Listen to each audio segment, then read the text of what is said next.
నా పేరు నందిపాటి ప్రసాద్. రాంబాబు గారి విషయం ఫస్ట్ పేజీ నుంచి చివరి పేజీ దాకా నేను ఉన్నాను. అన్ని విషయాల్లో నేను పార్టిసిపేట్ చేశాను. బ్యాంక్ వాళ్ళని బ్రతిమలాడాం, పాడుకున్న వాళ్ళని బ్రతిమలాడాం, రామరాజు గారిని కలిసాము. రామరాజు గారు ముందు 40 లక్షలు సెటిల్ చేశారు. వాళ్ళు ఒప్పుకున్నారు. ఒప్పుకున్నాక రామరాజు గారు ఒక 10 రోజులు వాళ్ళ నియోజకవర్గంలో కార్యక్రమాల్లో ఉన్నారు. ఫోన్ చేస్తే అక్కడికి రమ్మన్నారు. మేము అక్కడికి వెళ్ళాం. అక్కడికి వెళ్తే రాత్రి 6 కాడి నుంచి 9 దాకా వాళ్ళతో చర్చలు జరిపాం. రామరాజు గారు మేమందరం కూర్చొని వాళ్ళు 1,70,00,000 పాడినాళ్ళు, 1,50,00,000 ఇస్తే గానీ మేము వదులుకోని దీన్ని అని చెప్పేసి అని వాళ్ళు డిమాండ్ చేశారు. డిమాండ్ చేస్తే రాంబాబు గారు ఈలేని పరిస్థితి. ఆయన అక్కడే ఏడిచాడు. ఏమండి, ఉన్న ఆధారం ఒక్కటే, ఆయన ఉన్న ఎకరం పొలంలో కళ్యాణ మండపం కట్టుకున్నాడు. కట్టుకుంటే కరోనా వల్ల ఆయన కట్టలేకపోయాడు. దయచేసి మీరు కోఆపరేట్ చేయండి అని పాడుకున్నాడు, బ్రతిలాడు. నేనైతే కాళ్ళు కూడా పట్టుకున్నా. అయినా కానీ వాళ్ళు కనికరించలా. ఏమండి, మాకు అనవసరం, మాకు వచ్చింది ఆక్షన్లో మాకు 1,50,00,000 ఎక్స్ట్రా ఇస్తే మేము పాడిన దాని మీద మీకు ఇస్తాం, లేదంటే మేము ఇది చేస్తాం అన్నారు. పాడుకున్నారు కదా, వెనకమాల 70 సెంట్ ఇంకా ఉంది. ఆ 70 సెంట్ కూడా తీసుకోమన్నాం. దాని వాల్యూ దాదాపు 2.5 కోట్లు ఉంటుంది. ఏమండి, 2.5 కోట్లు ఉంది, దీని వాల్యూ కనుక్కొని మీరే తీసుకోండి, కళ్యాణ మండపం మీరే నడుపుకోమన్నాం. వాళ్ళు ఏమన్నారు,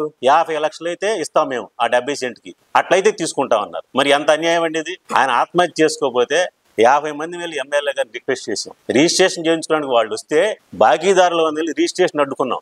ఏమయ్యా, మీరు వచ్చి పాడుకుంటారు, ఆ వెనకమాల ఎవరు కొనరో ఆ బాకీలు మాకు ఎవరిస్తారు, మా బాకీలు సెటిల్ చేసి మీరు రిజిస్ట్రేషన్ అప్పుడు దాకా ఆగండి అని చెప్పాం. ఆ ఉద్దేశంతో వాళ్ళు ఆగారు. కానీ ఎమ్మెల్యే గారు ఎక్కడ ఎన్మాలు రిజిస్ట్రేషన్ ఆపని ఎక్కడ అనలేదు. ఆయన చెప్పిన సలహా ఏంటంటే, రామరాజు గారు ఆ ఏరియాకి చెందిన వ్యక్తి కాబట్టి మీరు అక్కడికి వెళ్ళి రామరాజు గారితో మాట్లాడండి, వాళ్ళని పిలిపించి మాట్లాడతానని అన్నారు. మరి ఇంత దారుణమైన సంఘటనలు ఇక్కడ జరిగితే మరి ఒక పేపర్లో మన 3వ తారీఖు వచ్చిందాన్ని ప్రత్యేకంగా ఈ మండపం గురించి కూడా రిజిస్ట్రార్ని బెదిరించారు అనే పాయింట్ ఎస్పెషల్ బాక్స్ కట్టి రాశారు. అది ఎంతవరకు న్యాయం అండి? 25 ఏళ్ల నుంచి కాపాడుకుంటూ వస్తున్న పరువుని ఒక్క రోజులో మీరు తీయాలనుకున్నారు. ఇది చాలా అన్యాయం, దురాక్రమం, దుర్మార్గం కూడా. మరి ఎట్లా అండి, ఎంత బాధపడి ఉంటాడు ఆయన. మరి 25 ఏళ్ళు వాళ్ళ నాన్నగారి టైం నుంచి ఎమ్మెల్యేగా చేస్తున్నారు. వారు మినిస్ట్రీ వచ్చింది అనుకుంటున్నాం మేము నెక్స్ట్ టైము. ఈ టైంలో కొంతమంది వ్యక్తులు గూడు పుటాణి చేసి ఆయన పరపతిని డ్యామేజ్ చేయడానికి ప్రయత్నం చేస్తున్నారు. దయచేసి మీడియా మిత్రులు కూడా మీరు ఒక్కసారి ఆలోచించండి. ఇవన్నీ మీకు ఎవరైనా న్యూస్ చెప్పినప్పుడు ఒకసారి వారి దృష్టికి కూడా తీసుకెళ్ళండి. లేకపోతే మా నాయకులు, మోషన్ లాంటి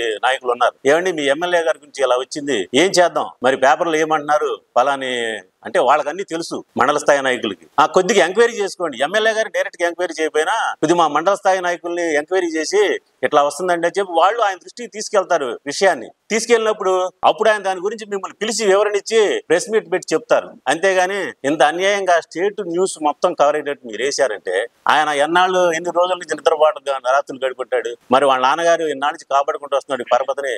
ఒక రోజులో మాకు నమ్మకమైన పేపర్, మళ్ళా బయట పేపర్ కాదు, మాకు నమ్మకం, మేమంటే అభిమానంగా ఉండే పేపరే మాకు ఈ విధంగా చేసిన మాకు ఎంత బాధగా ఉంటుందో ఒకసారి ఆలోచిస్తుంది. 3 రోజుల నుంచి మేము 2 రోజులు తిరుగుతున్నాం దీని గురించి. ఏం చేయాలి, రెట్టేశారు. ఎస్పెషల్లీ మా రాంబాబు మండపం గురించి చేసేసరికి దానికి మొదటి నుంచి చివరి వరకు నేను ఉన్నాను కాబట్టి ఈ విషయాలని మీకు చెప్పగలుగుతున్నా. పైపెచ్చు మా ఊళ్ళో అందరూ వెంచర్లేస్తారు, చుట్టుపక్కల ఎకరం 2 ఎకరాలు కొనుక్కొనేస్తారు. ఎక్కడ మేము కన్నెత్తి కూడా చూడడం కూడా. మేము పంచాయతీ బోర్డు సర్పంచ్ ఉన్నాడు, మేము అందరం చూస్తాం, ఒక్క కన్నెత్తి కూడా మేము చూడం. ఎందుకంటే వారి వ్యాపారం వాళ్ళు చేసుకుంటారు. మేము ఎక్కడా వాళ్ళని రూపాయి అడిగింది లేదు. మరి మా ఎమ్మెల్యే గారు చెప్పి ఇలాగయ్యాని ఎక్కడ చెప్పింది లేదు. మేము ఏ పని మీద వెళ్ళినా ఆయన చక్కగా ప్రసాద్ పలానాళ్ళని కలవండి, ఈ పని అయిపోయింది.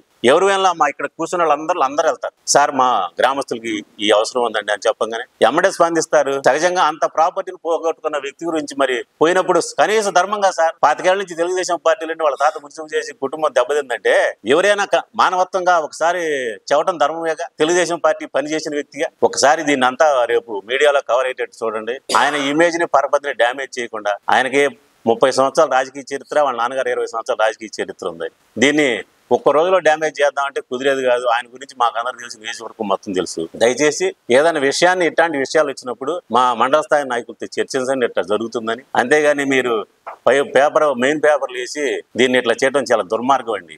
మానసిక క్షోభను గురి చేస్తున్నారు. ఆయన వత్తదనుకున్న మంత్రి పదవిని అడ్డుకోవడానికి ప్రయత్నం చేస్తున్నారు. దయచేసి ఆయన గురించి తప్పుగా రాయొద్దు. మరి మీరందరూ దీన్ని మీడియాలో, పేపర్లో కవర్ చేసి మాకు సహకరిస్తారని కోరుకుంటున్నాం. Thank you sir.